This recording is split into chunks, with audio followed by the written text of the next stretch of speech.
Bienvenue à tous, bienvenue dans Ça déraille, le podcast sur un sport où une équipe va faire 1, 2 et 3 au prochain Tour de France.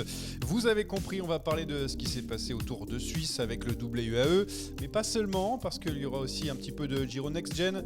Il y a eu du français, il y a eu du belge, avec un futur Bettini, belge même, j'ai envie de dire, hein. On n'arrête pas de faire la comparaison. On parlera aussi des rumeurs transferts, d'un grand départ du Tour de France en 2026 avec encore une ville étrangère. Et puis je crois que j'ai noté aussi pas mal de petits jeux. Le carton jaune aussi, tiens, on parlera peut-être du carton jaune sur la fin.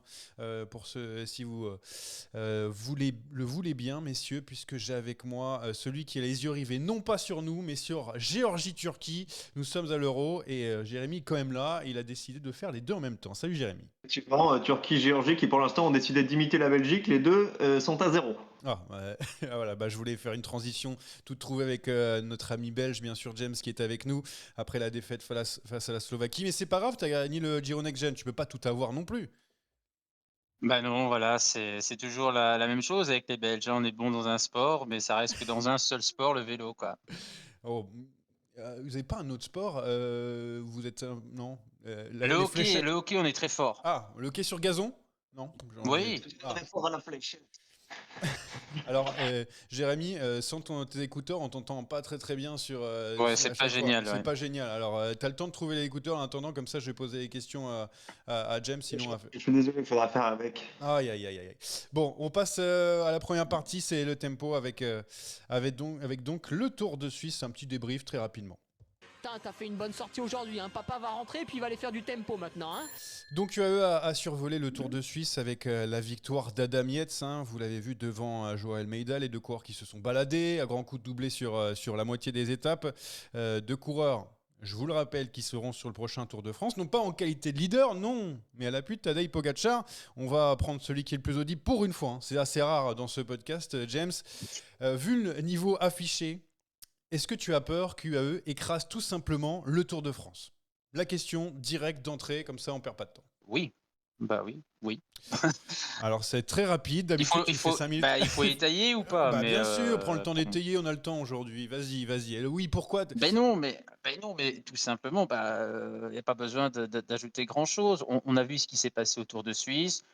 Chacun pourra dire ce qu'il veut sur la concurrence du Tour de Suisse, sachant que oui, effectivement, il y a encore des gars qui doivent passer des caps dans leur forme, mais la remarque vaut également pour certains du AV, hein, ils ne sont pas tous à 100%, il ne faut pas croire.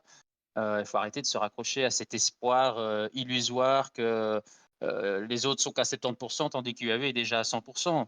C'est pas le cas.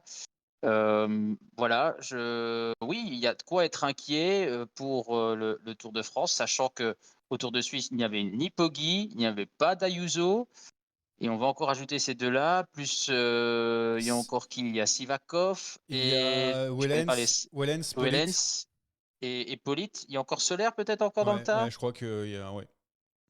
Vous imaginez un peu la tronche de l'équipe, quoi. Le plus faible en montagne, ce sera peut-être C'est Polit. Wellens, quoi. Ouais, ou Polit. Oui, Ouais. Polite, bien sûr, c'est pour le plat qu'il est là, mais il faut se rendre compte que le plus faible, c'est Wellens. Et après, ce sera Sivakov et Soler, dans l'ordre inversé, peut-être, mais c'est incroyable.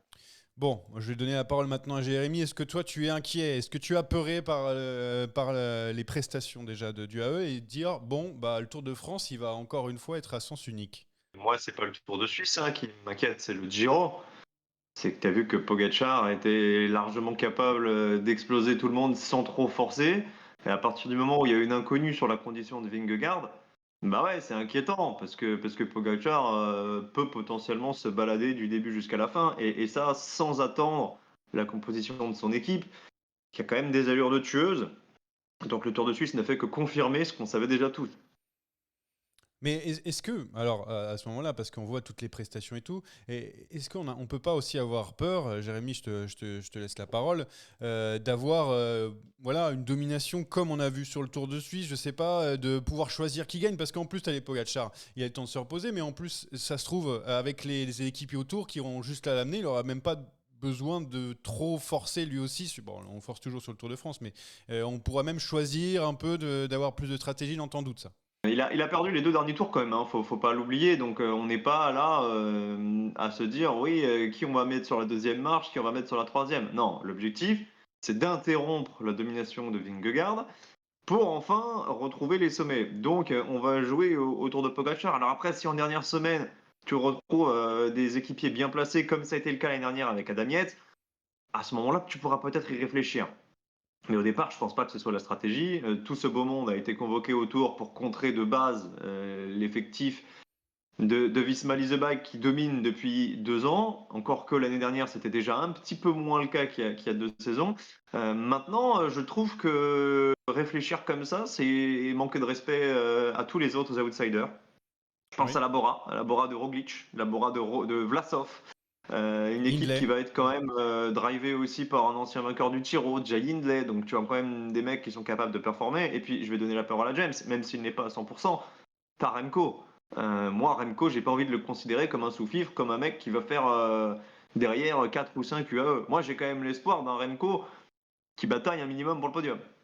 Bon, James, tu vas pouvoir répondre. Déjà sur ce Remco là, ce Remco au niveau, on l'a vu un peu en difficulté. Bon, on n'a pas eu le temps d'en parler ensemble, mais on l'a vu en difficulté sur le Dauphiné. Et aussi après derrière sur Vingegaard et la Visma Leasebike aussi oui, où pour l'instant on est toujours en stand-by par rapport à ça. D'abord Remco et peut-être même les autres outsiders à côté, dont Jérémy a pleine confiance. Effectivement, Remco a montré au Dauphiné qu'il n'était pas encore à 100%. Ce qui est très rassurant, c'est son chrono. En montagne, il y a encore du travail parce que quand on voit l'écart en temps par rapport à Roglic, voilà, il y a une marge de travail. Mais j'ose espérer qu'avec Remco, on pourra quand même s'attendre à de belles choses. Alors, ça va se traduire par quoi? Là, c'est le point d'interrogation. Euh, je crois véritablement que la bataille pour le général, en tout cas pour la victoire finale, on peut l'oublier d'ores et déjà. Il faut être lucide. Ce ne sera pas possible de rivaliser avec l'UAE. Maintenant, ça peut être quelqu'un qui nous enthousiasme par ses raids solitaires, par son tempérament de feu. Comme la Vuelta. Oui, un petit peu ce qu'il a montré à la Vuelta. Moi, je vois un petit peu ce scénario se produire. Alors, il va dans un premier temps essayer de s'accrocher. Tant qu'il n'y a pas de pépin, autant s'accrocher parce que Remco, lui, se dira peut-être qu'à un moment donné, si j'arrive à limiter la casse et disons, si je suis à 1 minute 30 lors du dernier chrono de Nice, sur le dernier chrono, on le sait, c'est un chrono à la forme, c'est un spécialiste du chrono. Donc je pense que Remco, le meilleur scénario, ce serait d'être dans cette zone-là, 1 minute 30, et sur le dernier chrono, who knows?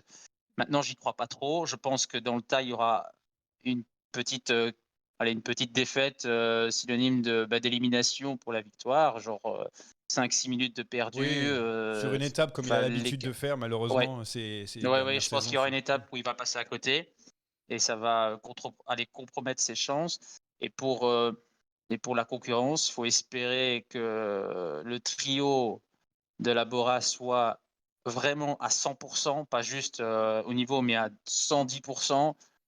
Et puis derrière, il faut que Visma Leasebike, dont on a souligné un peu le ras-le-bol par rapport à leur domination sur les grands tours l'année dernière, finalement, on est là à souhaiter qu'ils soient finalement au rendez-vous. Parce que si ce collectif-là n'est pas là, je pense que ça va être très, très compliqué d'avoir du suspense sur ce Tour de France. Et ce n'est pas les autres individualités, encore que Ineos pourra peut-être faire illusion. Ineos revient quand même assez bien, je trouve, collectivement dans la bataille avec Rodriguez. À voir si Bernal fait le tour, mais je l'espère pour eux. Il y a Pidcock. Mais voilà, pour la concurrence, ce sera compliqué. Jérémy, tu vas pouvoir répondre sur Visma Leasebike. Si tu souhaites aussi qu'il soit au rendez-vous à peu près à 100% pour qu'il y ait une belle bataille, la composition qui se profilerait, ce serait Vingegaard, donc si évidemment il prend le départ, Tish Benoît, Matteo Jorgensen, Kelderman, Sepp Kuss, Christophe Laporte, Jan Tratnik et Wout van Aert. Je ne sais pas ce que tu en penses. Est-ce que c'est potentiellement une équipe avec tous les problèmes qu'ils ont eu depuis le début de la saison, une équipe qui tient la route largement pour aller jouer les premiers rôles avec ce point d'interrogation Vingegaard. Combien d'entre eux seront à 100% dans la liste que tu as dressée? Jorgensen, probablement, Ouais. puisqu'il sort d'un gros Dauphiné. Pour les autres, moi, Ouais. Sepp Kuss m'a pas rassuré, loin de là, au Dauphiné. Van Aert, Laporte, la préparation a été compliquée. Je parle même pas de Vingegaard, qui est quand même le fer de lance. Et si ton fer de lance n'est pas à 100%, ça sert à rien derrière d'avoir toute la structure. Donc c'est une équipe entourée par le doute, qui a en plus perdu Kruijswijk et Van Baarle le mois dernier sur la chute collective sur le Dauphiné, sur l'étape de Saint-Priest. Donc c'est une équipe, cette année, elle a la merde au cul. Voilà, il faut appeler un chat un chat. Malheureusement, il y a des années comme ça où ça tourne pas rond. Est-ce que ça va se prolonger jusque sur le tour? Je ne sais pas. Mais si la Visma n'est pas au niveau, il faudra pas tout remettre en question pour autant, parce que ils ont fait comme ils ont pu, avec la préparation qu'ils ont pu. Ils sont en stage là tous autour de Tignes. Ouais. Ils ont convoqué l'équipe du Tour, donc ils essayent de faire les choses bien. Est-ce que ça suffira? J'en doute, mais tout le monde doit en douter. Personne, je pense que même eux n'ont pas les clés encore. Ils ont certainement des datas que nous on n'a pas, mais ils peuvent pas savoir s'ils seront au niveau, ne serait-ce que des adversaires de Pogacar. Alors, au niveau de Pogacar, c'est encore une autre histoire. Ouais, d'habitude, tout est bien huilé du côté de la Visma et Ouais, The ouais. Bike. Là, c'est vrai que là, c'est plus du tout comme prévu. Je voulais faire un petit jeu avant de passer de parler de ce qui s'est passé autour du AE sur le Tour de Suisse. Un petit jeu des favoris pour le Tour. Tiens, imaginons que on fait fi des équipes, des stratégies, etc. Intrinsèquement, on va dire aujourd'hui, quels sont pour vous les 5 favoris, du Tour de France? Et je parle bien intrinsèquement. On fait pas genre lui, il va travailler pour lui, donc c'est mort, etc. Intrinsèquement, qui aujourd'hui sont vos 5 favoris? Qui veut commencer? Levez la main, on fait quoi? On est à l'école encore? Ou qui a déjà une petite idée? Ah, mais il faut que tu nous laisses au moins 15 secondes. Déjà, je pense qu'on sera d'accord pour mettre Ah Pogacar, oui. Roglic et Vingegaard, qu'on est obligé de considérer comme un favori. Moi, je veux te rajouter Evenepoel parce que je crois en lui. Et ouais, et au vu de son début de saison, il a déjà gagné sur une course par étape pour le Tour. Il a gagné une étape sur le Dauphiné. Je te rajouterai Rodriguez. Ok, pas. Voilà. Mais est-ce que ce sera le 5 majeur à la fin du Tour? C'est probablement pas. Donc tu mets pas Adam Yates dans les 3 premiers. Ouais, Non, non, je mais ne moi pas je, jamais. voilà, moi c'est la seule modification que j'apporterai. Je suis d'accord sur tout, mais j'enlèverai Remco pour mettre justement Adam Yates. Mm. Voilà.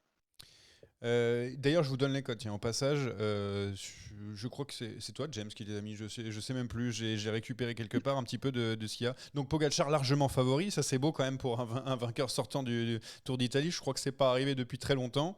Primoz Roglic donc derrière, assez loin derrière. Ensuite, c'est Remco et Yates qui sont en même temps. Adam Yates, bien sûr, pas Simon. Rodriguez, d'ailleurs, tu en parlais tout à l'heure, Jérémy. Jorgensen, Joao Almeida, Juan Ayuso, Enric Mas, Simon Yates et Egan Bernal. Donc ça vous fait quand même, dans les favoris, ça fait quand même 4 coureurs du AE dans les 10 favoris sur le papier du Tour de France. Ça fait un petit moment qu'on n'a pas vu une équipe comme ça. Je crois après la belle époque, dans les années 2000, on en avait des belles équipes comme ça. Ouais, c'était la 2009. Mais ouais, c'était en 2009, t'as quand même Contador, t'as Armstrong, t'as Leipheimer, t'as Clodon, t'as Zubeldia, t'as Ouais, voilà. Popovic. On est, Voilà, c'est le même genre de délire, quoi. on est plutôt dans Tout à ces fait. eaux-là. Bon, autre chose aussi dans ce Tour de Suisse, parce qu'on a fait le tour du AE avant de passer en attaque, on n'attaque pas. C'est un épisode assez court, vous allez voir, c'est un petit shot. Sur Lenny Martinez, je voulais parler de la prestation de Lenny Martinez qui était un petit peu en dents de scie sur le Tour de Suisse. Il est passé au travers de quelques étapes et il a été bon sur une étape de montagne et le chrono qui était aussi en montée où il fait un très très bon chrono d'ailleurs. Et puis aussi sur Bernal qui a joué avec les meilleurs sur ce Tour de Suisse. Je vais donner la parole à James pour Bernal et puis je finirai avec les Français pour mon ami Jérémy. James, Bernal qui revient fort, qui est bon, Il revient fort, ouais. qui perd la place sur le podium pour un chrono, mais c'est de plus en plus intéressant. C'est celui qui a bien embêté la UAE en montagne, je veux dire seulement. Il revient à un très très bon niveau. C'est de mieux en mieux. Ça laisse quand même présager d'un Bernal capable à terme, rejouer la bataille sur les podiums de Grand Tour, je crois. Je crois que sur la prochaine Vuelta où il sera leader, bah, ce sera un sacré client, tout simplement. Quitte du Tour de France, il y a encore une part de mystère, on l'annonce pas, à voir. Mais pour le Tour d'Espagne, Egan Bernal est en train de se profiler comme un candidat presque à la victoire pour la prochaine édition. Je suis en train de regarder s'ils le mettent pour l'instant en prévisualisation Egan Bernal sur le Tour de France. En attendant, Lenny Martinez, est-ce que tu es surpris ou pas, Jérémy, de la prestation de Lenny Martinez qui s'est rarement raté cette saison, qui a été assez régulier. Et là, il y a des petits trous là, dans la raquette. Non, pas surpris, parce qu'il a fait un gros début de saison et tu as forcément des moments dans une année où tu as des coups de moins bien, d'autant que là, la concurrence est à la recherche du pic de forme, donc tout le monde se présente sur le Tour de Suisse, non pas à 100%, puisque le 100%, tu dois l'atteindre sur le Tour, mais on est à un bon 90-95, c'est sur une épreuve World Tour qui est relevée, où tout le monde vient pour se tester, donc je suis pas spécialement surpris. Lenny Martinez est encore jeune, c'est pas parce qu'il s'est raté sur le Tour de Suisse qu'on doit tout remettre en question. Tu vois, c'est de la même manière que quand il gagne des courses, on doit pas nécessairement s'emballer comme certains peuvent s'emballer des fois. Tu connais, hein, le nouveau Hino, le ci, le là. Donc non, non, pas surpris, ça peut arriver. Il n'est pas non plus catastrophique, il n'est pas transparent, il n'a pas fait une Froome. Donc non, non, ça suit sa progression. Il sera pas sur le Tour derrière. Donc tu vois, il n'a pas non plus l'obligation de monter en puissance comme les autres. Je ne suis ni surpris ni inquiet. Bon, tu as bien résumé. Très bien. On va s'arrêter sur le Tour de Suisse parce qu'on a parlé d'un Français, mais on va parler aussi d'un jeune Belge. C'est on n'attaque pas. Attaque de Pierre Rolland encore une fois. Personne ne réagit. Alors plein de choses à dire. Donc il y a le Tour de Suisse féminin avec la victoire de Demi Vollering, voilà, sans problème. Comme souvent, la néerlandaise eh bien, remporte une course sur laquelle elle est alignée. Le Giro Next Gen, on va s'y arrêter avec la victoire de Arnaud Vidar, donc le Belge flamboyant. Des rumeurs transferts, j'y viendrai plus tard. Le Tour de France 2026 qui part de Barcelone, du coup ça a été officialisé. Ça aussi, je voudrais vous poser une petite question derrière. Le carton jaune aussi, petite question que je donnerai derrière. Et le Pro Team féminin, alors ça je veux le dire, qui va exister. Il y aura une deuxième division féminine avec le salaire minimum à 20 000 euros. Ça, c'est pour vous dire que le cyclisme féminin est en train de s'organiser, de se développer. Et voilà, c'est une très bonne chose. Voilà ce que je voulais souligner. On commence avec le Next Gen. Alors, Vidar, ça vaut quoi, James ? C'est qui il va nous faire quoi ? Il va nous gagner un grand... C'est un Remco ? C'est un Kian ? C'est un Merckx ? Déjà c'est Ouida. Hein. Ah, pardon. Ah, Jarno Widar. Jarno Widar, Oui. comment on prononce ? Parce que là, s'il faut mettre... Jarno Widar. Jarno Widar, eh ben, je te laisse la main. Oui. Ben, c'est ni un Remco, c'est ni un Kian, c'est plutôt le regretté Björn Lambrecht. Ah, d'accord. Voilà, moi c'est ce que j'en pense. Difficile de dire c'est la réincarnation de Björn Lambrecht à 100%, mais néanmoins, petit gabarit, avec une certaine explosivité. J'ai vu des commentaires passer, un démarrage à la Poggi. Il a une certaine explosivité, ce qui est chouette et ce qui va lui être bénéfique pour aller chercher des victoires, pour se construire un palmarès. Donc ça, c'est un atout considérable.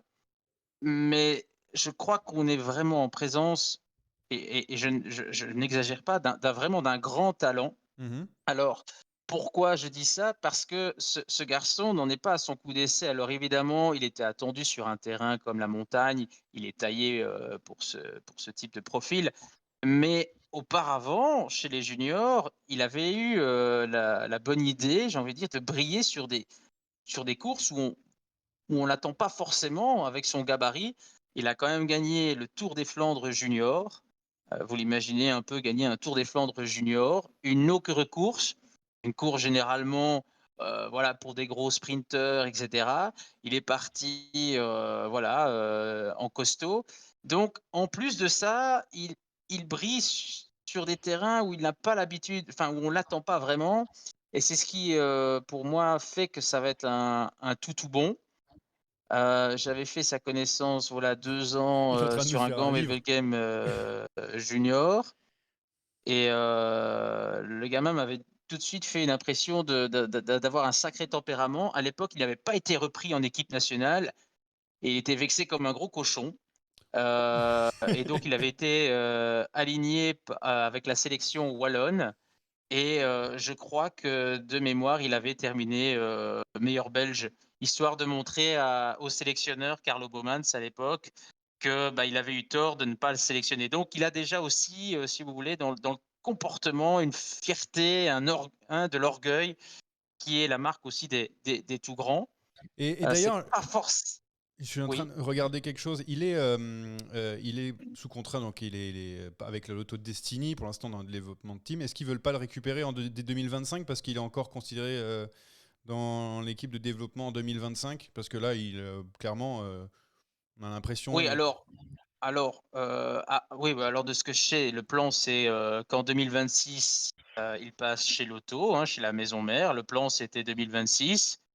Néanmoins, vu ce qui s'est passé au Tour d'Italie, où ça a dépassé les attentes, bah, forcément on est en train de revoir sa copie. Il y a les grosses artilleries qui sont là, forcément ça laisse personne voilà, de marbre.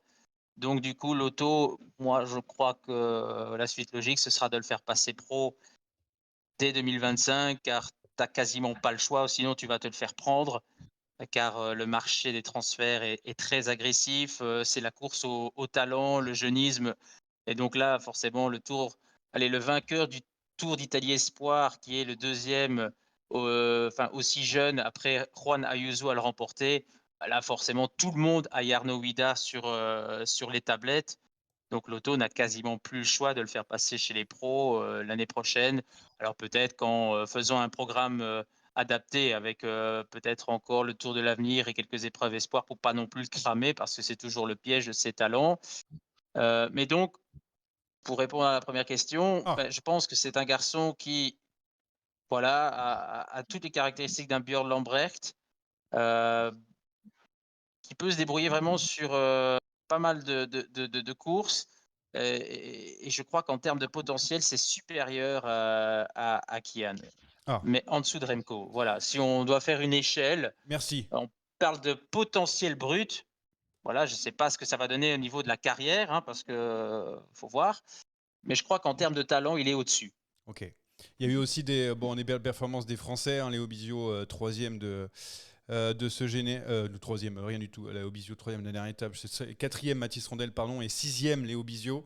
Et puis la victoire du classement par points de Paul Magnier qui a dominé les sprints, mais un peu triché parce que bon, on le connaissait déjà très bien sur le peloton professionnel. Et je dois regarder, Jérémy, qu'est-ce qu'il y a? Il y a un problème ou non? Ok. Non, en fait, j'ai toujours du mal avec ces débats autour du est-ce qu'il aurait dû ne pas prendre part à cette course. Le règlement l'y autorise, il est dans la tranche d'âge, qu'il roule en World Tour ou pas, on ne peut pas lui jeter la pierre de venir. Alors je comprends que certains considèrent ça comme une concurrence déloyale parce qu'il a déjà fait ses preuves chez les pros, mais c'est un néo-pro, Paul Magnier, et s'il est venu, c'est qu'il se sentait très certainement à sa place. Il a gagné 2 sprints et il en a perdu d'autres. C'est pas non plus la domination de Petaki l'année où il gagne 9 étapes sur le Giro, tu vois. Donc moi, je suis pas choqué de voir des coureurs. Chacun son avis là-dessus. Il y aura toujours un débat, mais moi, ça me choque pas de voir des coureurs World Tour sur les catégories espoirs. C'est pas interdit. Et d'ailleurs, ça avait grincé les dents aussi, je sais plus, sur les championnats du monde avec Fedorov, de mémoire, je crois aussi. Ouais, mais C'était. alors à ce moment-là, Axel Laurence, il doit rendre son titre, en Ah fait. oui, c'est Comment on vrai, fait? c'est la Parce même qu'Axel chose. Laurence, tu vois, il avait couru déjà des courses, alors pas des World Tour, mais il avait déjà couru des courses avec Alpecin. Euh, Donc on était tous là à se dire super, Cocorico, on a un champion. Et 6 mois après, il faut plus faire courir tes jeunes. Non, bah ils ont le droit, ils courent. Tu as répondu, monsieur Sakian. Vous avez toujours la parole. Vous voulez prendre quoi? Est-ce que vous voulez parler du Tour de France 2026 qui part de Barcelone? Ou est-ce que vous voulez parler du Non, carton jaune qui fait son apparition? Ça, non? non Oui? plus.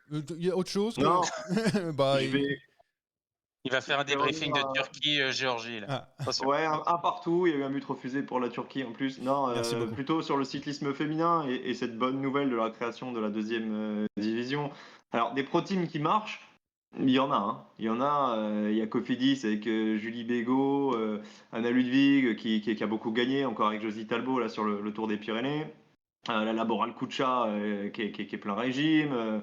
Saint-Michel, Mavic Comer 93 avec Marion Bunel, etc. Mais stabiliser structurellement la division en imposant un salaire minimum, ça va permettre réellement le développement dans l'ombre des World Teams qui capitalisent évidemment à plein régime avec la création de toutes ces courses du Tour de France il y a 3 ans de ça. Il y a 2 ans, pardon, de Roubaix il y a 3 ans. Derrière, pour les plus petites structures, c'est plus difficile de s'épanouir. J'en veux pour preuve le témoignage l'année dernière de Tiffaine Laurence, la sœur du coup d'Axel, qui avait fait le tour et qui avait expliqué que c'était difficile pour elle de vivre de son métier en touchant à peu près 1 000 euros par mois. Bon, bah, un salaire minimum à 20 000 euros Ouais, c'est par déjà saison, ça. ça te permet, tu vas pas aller tous les hivers en vacances aux Bahamas, mais au moins ça te permet de vivre de ta passion et de t'impliquer à 100%. Et c'est peut-être ce qui manquait jusque-là pour aller chercher cette homogénéité que certains managers réclamaient. Je me rappelle de la chute avec Nicole Frein, des parcs hôtels, etc. Le jour où Cavalli a été percuté, on s'était dit le niveau n'est pas assez homogène.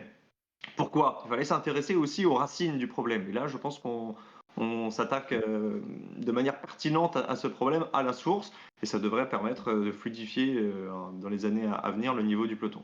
Autre changement aussi, donc je ne parle pas pour le cyclisme féminin, mais peut-être que ça va les concerner aussi, c'est ces cartons jaunes. Donc qui sont arrivés dans le cyclisme, qui vont arriver dans le cyclisme. Bon, il y a plein de, enfin, en gros, vous savez, hein, c'est une sanction par rapport à ce qui était sanctionné avant, juste en termes d'amende.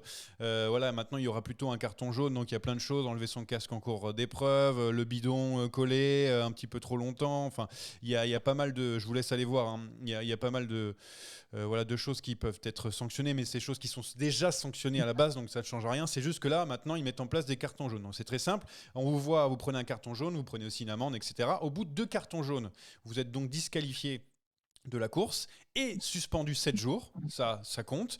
Une personne qui recevra 3 cartons jaunes au cours d'une période de 30 jours, c'est-à-dire un mois, sera suspendue pendant 14 jours. Et enfin 6 cartons jaunes, il faut y aller, il faut s'appeler Calmejane peut-être pour en prendre 6 sur une période d'1 an. Donc tu prendras 30 jours de suspension, un mois de suspension. Voilà donc ce qui va être mis en place. Je ne sais pas ce que vous en pensez. James, tiens que je viens de donner la parole à Jérémy sur ces cartons jaunes. C'est une bonne, mauvaise idée pour toi cette application qui pas qu'aux coureurs, attention aussi aux journalistes, aux suiveurs, etc. de chaque course. Attention James, hein, pas de conneries sur Ouais, le podium du voilà. Grand Prix de Dautigny, Voilà. sinon pas de temps des Carton flancs. jaune, allez, c'est terminé. Malheureusement, le Grand Prix de Tigny n'existe plus. Donc, Aïe, aïe, aïe. Mais alors, ouais, du coup, c'est carton jaune. Ben, je savais pas que ça s'appliquait aussi à la presse. Tu m'apprends quelque chose. Aux motos parce que ça arrive que les motos, voilà, oui. notamment, pas la presse. Si tu poses une mauvaise question en conf de presse, je pense pas que je prenne un carton jaune. Je parle en même de les personnes qui suivent en moto, les suiveurs autour. Sinon, ça fait longtemps voilà. que vous seriez tous radiés là. C'est clair. Bah oui, voilà, c'est ça. Je pourrais rendre ma carte de presse. Bon, écoute, ça me paraît un peu, je sais pas, folklorique. Je sais pas. Moi, j'ai du mal à y croire à cette histoire de carton. Je trouve pas que c'était aller chercher un élément du foot pour le ramener dans le vélo. Voilà, ces suspensions de 7 jours, ça n'a aucun sens parce que généralement, bah, tu fais une course et puis derrière, bah, tu as 2 semaines avant l'autre. Bah, on s'en fout d'une suspension de 7 jours. C'est à la limite pour celui qui envisageait de doubler, par exemple, Dauphiné et Tour de Suisse. Mais personne ne fait ça. Donc, pour moi, je sais pas, je comprends pas. James, quand même, je suis d'accord avec toi que ça n'a pas Peut-être beaucoup que de ça peut sens. marcher sur les classiques. Ouais, bah oui, c'est ce que j'allais te dire. T'étais en semaine de Tour des Flandres, tu peux pas faire n'importe quoi sur le 3, mais on est d'accord, 7 jours, ça a l'air d'être arbitraire. Tiens, allez, on savait pas quoi prendre, une semaine, 2 semaines, un mois. Je suis d'accord, ça a été réfléchi un petit peu avec les pieds, cette histoire. Ouais, donc Ouais, tu peux prendre un jaune pour injure, menace, comportement dangereux envers un coureur. Il y a pas mal de choses comme ça. Et Mais c'est ça ça peut qui être est gênant. C'est ça qui est gênant, Johan. Alors, le système des cartons, à la limite, pourquoi pas? Comme ça, t'es averti, tu sais que t'as une c'est épée de visuel, Damoclès, c'est quand t'as fait une clair. connerie, Ouais. pourquoi pas? Mais en fait, tu vas normaliser les fautes. C'est-à-dire que maintenant, un Groenewegen qui pousse un mec dans le sprint, et ça s'est produit récemment, hein, je parle pas de la Pologne avec Jacobsen, il va être logé à la même enseigne que le mec qui allait remonter la file des voitures, qui a pris l'aspiration un peu trop longtemps ou qui a fait un bidon collé, ils vont prendre un carton jaune. Et on va normaliser les sanctions pour des comportements qui n'ont rien à voir et qui doivent être sanctionnés très différemment. Et c'est ça un petit peu qui me gêne dans cette histoire-là. On verra à quel point c'est appliqué ou c'est évolutif parce que ça va être une phase de test dans un premier Oui. temps. Mais sur le papier, ça me semble quand même assez peu pertinent, à moins qu'on décide ensuite de faire évoluer en fonction de la gravité, etc. Mais pour l'instant, c'est pas ce qui a l'air de sortir du chapeau. Non, Ouais, donc voilà, c'est une nouvelle je suis idée. d'accord. Et ils veulent aussi tester, ils veulent restreindre le port d'oreillettes aussi pour limiter leur usage à 2 coureurs par équipe. Voilà ce qui est noté aussi dernièrement. Ça veut dire qu'il fait passer le message. On Quoi. est un peu, On lancera les mots comme ça. dans toutes Tiens, ces mesures, on est un petit peu dans l'entre-deux. C'est-à-dire que voilà, on n'arrête pas l'oreillette, mais on le laisse à 2. On met des cartons, mais on met que des jaunes, il n'y a pas de rouge. Heu, voilà, c'est un peu, je sais pas, j'ai l'impression que c'est, et puis en plein milieu. allez, Et puis enfin voilà, ça annonce des choses comme ça. T'as même pas, bon après, pas avant 2025 l'entrée oui, en oui, vigueur, mais voilà, bon, c'est bien. t'annonces Non, par ça. contre, l'idée de faire un test, c'est une bonne idée. Ça, c'est bien. euh, Pour avoir des commentaires ensuite, pour permettre justement de revoir la copie pour la saison prochaine, c'est ce qu'il fallait faire. ouais, ils testent à Mais partir du 1er néanmoins, je août. pense que le brouillon me paraît un peu justement trop, brouillon que pour, susciter un vrai succès. On va voir, je suis curieux. Voilà, donc à partir du 1er août, ça va être mis en place juste pour des phases de test. Il n'y aura pas de sanctions. C'est juste pour montrer ce qui vaut un carton jaune. Et on se posera peut-être la question à chaque fois. On dira, ah, il a eu un carton jaune celui-ci. Voilà. Je voulais juste terminer sur le Tour de France 2026. Donc le grand départ de Barcelone. Je voulais juste prendre la parole pour dire que, pas un coup de gueule, mais c'est un peu chiant. Voilà. Sur les 5 dernières éditions, il n'y aura qu'un seul départ de la France. Hein. Non pas que voilà, j'ai absolument envie que ça parte tout le temps de la France. Je suis très content aussi que ça parte de Barcelone. Mais je voudrais qu'il y ait un peu plus. Voilà, on a l'impression que maintenant, partir de France, ça devient l'exception. Et qu'en fait, maintenant, c'est tous les Tours de France partent à l'étranger. Je trouve ça un tout petit peu dommageable. Voilà, c'est mon avis. Non seulement ça, Johan, mais surtout, moi, ce qui me gêne le plus dans cette histoire, alors autant tu vas à Copenhague, etc. Ça, c'est super. Bon, ben, c'est exotique. Mais là, tu vas dans des pays, Il y a pour déjà un cette grand année, tour. pour l'année prochaine et pour l'année d'avant, qui ont déjà effectivement un grand tour. Donc, ils sont pas privés. Et évidemment, c'est une question monétaire, etc. Ouais, ça, c'est Parce que clair. ces villes-là sont prêtes à payer. Mais est-ce que moi j'ai envie d'aller en Espagne un mois et demi avant le Tour d'Espagne? Non, t'as vu Bilbao il y a 2 ans et c'est vrai que de ce côté-là je te rejoins. Mais bon, tu sais comment fonctionne le Tour de France. Tu as des villes qui sont prêtes à investir. Le Barcelone avait déjà investi l'année dernière, rappelle-toi, sur le Tour d'Espagne parce qu'ils avaient accueilli le grand départ avec le chrono à moitié dans le Ouais, noir, dans le etc. noir, ouais, très bien. Ouais.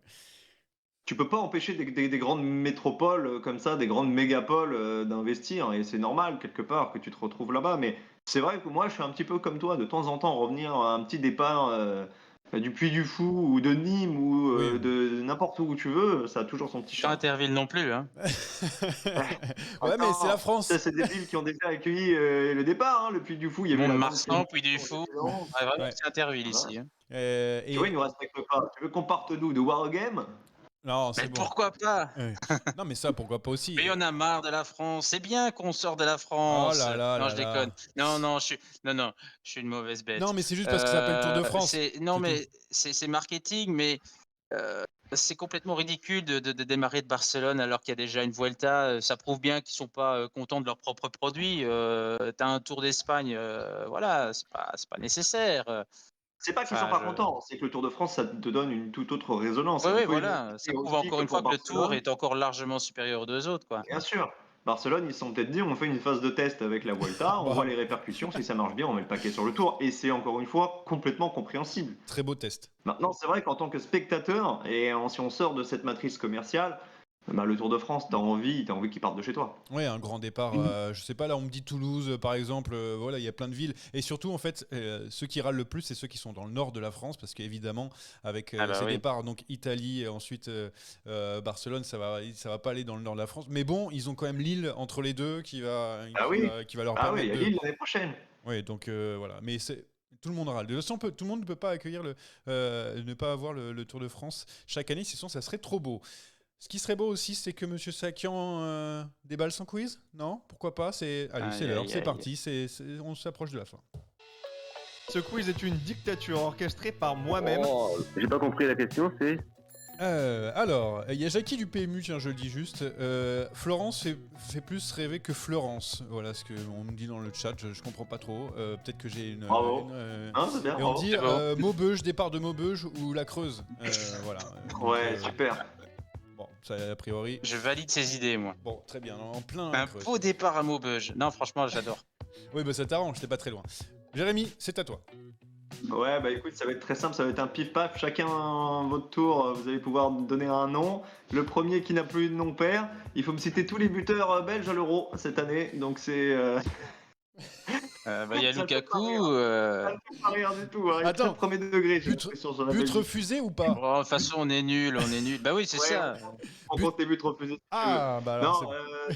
semaine, mine de rien, on a parlé du Tour de Suisse, mais au milieu, il y a des championnats nationaux. Donc, semaine de renouvellement des maillots. Et je vais vous interroger sur les champions en titre sur les différents championnats. Alors, bon, des championnats principalement européens. Merci. Je m'intéresse pas au championnat 2024. Première question vaut 1 point, 10e question vaut 10 points, et c'est crescendo, vous connaissez le principe. 10 points Vous pour la aurez dernière. 2 propositions par personne, par question, pour une fois. Et j'ai le chat, évidemment, qui pourra marquer des points. Et le chat. Mais moi, je ne vois pas le chat, donc Johan, je te laisse T'inquiète. évidemment. Ils savent que je faire ne le triche lien. pas. Je suis de mauvaise foi, mais je ne triche Ok, pas. pour un point. Pour un point, il va falloir me donner le nom de la championne de France de chrono. Ah oui, il y a le chrono aussi. La championne de France de chrono, est-ce que c'est... Attends, j'ai 2 propositions. Bon, Ah, Juliette, je peux je vais répondre. commencer par Juliette. oui. Juliette Labousse. Bah, C'est pas Juliette Labousse. Voilà, donc Tous les deux perdus. ça fait, Il vous ça reste, fait il vous reste 2. une possibilité. J'allais la dire, mais on le donne dans le chat, Kerbaol. Kerbaol, un point pour le chat. Voilà, bravo. Deuxième question. Cette fois-ci, c'est sur la course en ligne et c'est chez les garçons qui est le champion d'Allemagne. Le champion d'Allemagne. Polite? Non, pas Polite. Oh là là là là, c'est dur. Hein. Il a été, hein, ça compte quand même. On peut prendre un demi-point Ouais. juste. Ah non, Oui, non. il a été, tu prends -1. -1 pour m'avoir donné la mauvaise Ouais. idée. Attends, dans le chat, on me sort aussi Polite. Ah, Non, bah, c'est pas Polite. je pense qu'il y a une proposition qui est bonne dans le chat. Bourman. Vas-y. Bourgman, ça fait 3. On va pas avoir beaucoup de points ici. On reste sur la course en ligne, on reste chez les garçons, en Lettonie cette fois-ci. Baskins. Allez, on va sortir Non. que les. Allez, bien sûr, en fait, je sais que tu en as fait exprès. Je sais pas pourquoi je sors les premiers noms. Oh là là, mon Dieu. En Lettonie, qui peut être le deuxième? C'est un bon sprinter, qui a une belle pointe de vitesse. Il s'appelle, oui. Il a roulé chez Bingo, là, en plus, cet abruti. Oh là là, c'est encore cool. trouvé par Slicer37 là, qui vient d'arriver. Hey, il vient d'arriver aujourd'hui. C'est inscrit aujourd'hui. Il est en train de donner les points. C'est Liepins a priori. Mais oui. mais Oui, j'aurais pas eu on comme n'est ça. plus sur son nom. Ouais, il va falloir vous réveiller, messieurs, avec la championne de Finlande sur Ah. route en ligne. Ah mais attends, ça vient de Ah, changer là. Non, Entala. Non, c'est pas Itala, dommage. C'est Non, bien mais- tenté, mais c'est pas elle. ça vient pas de changer là dernièrement ou c'était les chronos là qui de Finlande là. Ah, je parle de la course en ligne. Non mais là il y a McFly dans le chat. Non mais vous êtes sérieux aussi? Vous posez des questions à McFly dans le chat. Il est en train de me sortir tout. Ato Salo. Voilà, je te. Anina Tosalo, bien sûr. oui. Et ça fait Oh déjà là 10, là hein. là là.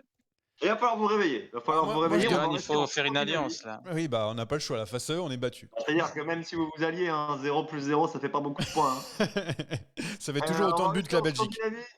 On va repartir chez les garçons, on va repartir sur la course en ligne, championnat de Norvège. Christophe? Ah non, c'est pas Christophe. C'est un coéquipier, hein, C'est évidemment, Tiller. d'Alexander Christophe. Tiller. Qui? Rasmus Non, Tiller? tu peux plus jouer. Oh! T'as perdu, tu n'as plus de proposition. Ah, on a donné Tiller aussi dans le chat. Bon, James compte sur toi. C'est catastrophique. C'est Ça horrible. commence par un Avec D. Ah, Un un dé? D. Un D. C'est une horreur. C'est de D. Ça va pas trouvé dans le chat en tout cas. On a donné Non, Stone c'est Mité. Stone Mité. champion mais de Allez, Norvège. 30 secondes, et on Ouais, je fera sais, une je croix l'ai. sur Je l'ai. Norvège. Je l'ai. Je l'ai. Tu l'as comment? Il est Ah, arrivé vas-y, comme ça lâche. C'est de Il est descendu Vernès. de la cheminée C'est de Vernès. Zvernès, effectivement, mais tu ne peux pas marquer. Hein, Puis je te rappelle. chier, je l'ai eu là. Je l'aurais Alors, jamais trouvé. Il y a un mec qui a proposé Dristov. Ça aurait été très, je pense. Ah ouais, pas mal. Je vais rajouter un point au chat. Ah pour bah, la allons-y, créativité. allons-y. Allez, pour 6 points, toujours 10-0-0. Qui est champion d'Autriche sur le chrono? Non, mais. Et bon, on monte en difficulté là. Hein, donc vous avez Postelberger. 0 pour les 5 premiers. Allez, Postelberger. Ricardo Zeudel. Non, pas Postel- Ricardo Zeudel. Postelberger, j'ai C'était il y dit. a 10 ans ça. Postelberger, j'espère que c'est ça. Non, c'est pas Ah. ça. Hein. On donne Mühlberger dans le chat. C'est pas Mühlberger. Conrad Non plus. Ah, en même temps, j'en ai plus C'est trop. plus possible. On donne Gamper, je te le donne au fur et à mesure. Patrick Gamper, effectivement. Ça fait 6 points. Jackie du PMU qui nous bat. Le PMU, il nous bat. Bon, il reste quand même les gros points à aller chercher. Heureusement, Donnez-moi heureusement. la double championne de Russie. Ah, il y a McFly dans le chat. Voilà, mais c'est mort pour moi. Je n'aurai pas la 12 championne de Russie. Je peux pas te dire. Elle court pour Roland, anciennement Israël, premier tech Roland. Drokova, Talunia, Je te la donne, Drokova. je te la donne. Vas-y, on va faire l'aumône aujourd'hui, je te la donne. C'est Tatiana Dronova. On a donné Sharapova ou Fofonava ou c'est bien un podcast de tennis qu'on donne. Oh là là, c'est Folifo Rava. Donc là, on est que Bravo. dans du génie. Non, mais il y a des gens. Et ce soir, ils sont très créatifs, Ah je oui. trouve, Du grand en ce génie. qui concerne des amis du chat. Allez, 7 points pour James. J'accepterai plus l'approximation. Hein. Désormais, là, c'est vraiment pour relancer. faire, Relancer le suspense. pour faire l'aumône. On va rester chez les dames. En Espagne, sur le chrono. Chrono en Espagne. Sébastien. Je sais pas comment. Quoi C'est pas. Réfléchis avant de parler, réfléchis. Comment elle s'appelle Je l'ai sur le nom. C'était pour t'aider que je dise ça. Parce qu'on dit Mavi Garcia dans le chat, mais c'est pas ça évidemment. Sinon tu Garcia, aurais c'est pas pas. bon. Et le chat peut pas non plus prononcer à l'infini. Donc il y a eu une erreur, puis après, il n'y a plus qu'un joker. Hein. Alors, il y a McFly qui a donné un nom que je ne connais pas. Mireia Benito. Mireia Benito, c'est Non, une mais- bonne réponse, effectivement. Ouais, rien qui à était- faire là. Ah, Rien à faire. On peut rien faire. Qui court quand même chez Soudal, hein, Oui. chez AG Insurance Soudal Team, donc qui est quand même une bonne petite coureuse. Il reste 19 points à aller chercher. Autant dire que Johan, c'est fini pour toi, puisque le chat est à 24. Ouais, mais je peux aider mon ami en James. revanche, 19 plus 7, ça te permettrait de finir à 26, James, donc c'est encore possible. Malheureusement, on va repartir chez les dames, et on va repartir en Non. Scandinavie avec la championne de Norvège du chrono. Et je vais donner un petit indice en plus, elle a gagné cette année le Tour de Normandie en France. Course par étapes de très bon niveau, comme vous le savez tous. Eriksen. Non. Normège, Normandie. Là, j'ai pas. Là, je suis catastrophique. J'ai honte, mais j'ai honte. Pensionnaire de Uno X, évidemment. Mais oui, évidemment, évidemment. On me dit évidemment, Otestad. On me dit Otestad. Ouais, c'est facile. J'ai Et l'impression que le chat déroule aujourd'hui. Milieu Björndal Otestad. J'ai l'impression Bon, qu'il y a c'est fini, beaucoup de cola. Il y Non, a non. 30 points pour le chat, il y a 7 pour James et il y a 0 pour Johan. Le dernier pour l'honneur, il vaut 10 points. Le champion de Croatie du chrono. Allez, Chez Bahreïn. Chez Bahreïn. Ah, Milojevic, Ah là. ouais, c'est ce que j'allais dire. Milojevic, Fran ouais, Milojevic, c'est pas ouais, mal. là, Tu là. finis à 17 points, tu sauves quand même l'honneur dans cette Ouais. histoire. Bravo. Bravo. Ouais, super. Bravo surtout au chat qui a été largement supérieur Ouais. aujourd'hui. On me propose Modric. Non, il n'y a rien à voir. Non. Il y a quelqu'un qui regarde un petit. Kovacic, elle a gagné l'année dernière. On va pouvoir laisser Bon, le chat il va falloir regarder étudier. l'Euro. Ouais, Jérémy, regardez la deuxième période de Vous cet savez excellent quel est match. l'avantage? C'est qu'à partir de ce week-end, vous pouvez partir à 0. Vous oubliez toutes ces infos, ça vous servira plus à rien et Non, il y aura une nouvelle liste à apprendre. Non, mais de toute Ouais, façon, ouais, c'est ça pour le quiz de l'an prochain, à la même heure, à la même date. c'est le Bien. Tour de Surtout France. que je fais tous les ans le même, hein. Donc au final, il y a peu de C'est bon à surprises. savoir. Il y a le Tour de France qui démarre, donc on se mettra en mode Tour de France. C'est pas notre pic de forme là. On arrive Non. tranquillement dans notre meilleure période. Merci donc de nous Le avoir sport, suivis. nous, c'est le cyclocross de Beringen au mois d'octobre. Ouais, Non. merci beaucoup. Et celui d'Anthony Nicolas, on n'a jamais su vraiment où était ce pic de forme. Donc je voulais remercier le chat d'avoir été aussi actif, aussi drôle aujourd'hui. Merci à James, merci à Jérémy pour cet épisode. Et on se retrouve juste avant le Tour de France. Et puis après, comme d'habitude, hein, ça sera comme on peut. Voilà, c'est le credo. Salut à tous, bonne soirée. Ciao. Ciao. Ciao.